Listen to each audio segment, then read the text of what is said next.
시즌은 그냥 시즌나 그냥 산문 칭조더라. 산문 칭조. 뭐는 빵 알아? 나 빵. 이 포도가 보고 싶다.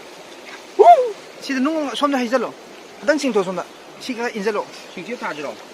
만들어져. 시즌다 되나 봐. 시나 옥통버.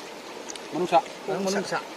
học cái không sao đâu nữa cái nào này không video nó mới hào hay không nó hào đấy hết khoai nó lấy gì cái gì đó chỉ lấy đấy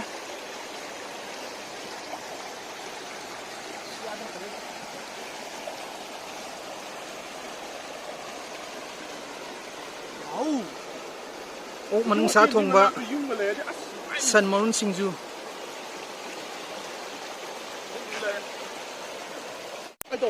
Chả lăng. cái này đấy xin nó cái nào món xả thùng bạ xin á 산문 칭조. món sinh du hào đấy mà hào gì à tôi tàu đấy hào rồi. Cái hào này. Nó gọi là hào cái gì? Mà mai mà xí đi, cái nó vẫn ướt bậc rồi. Ra rồi.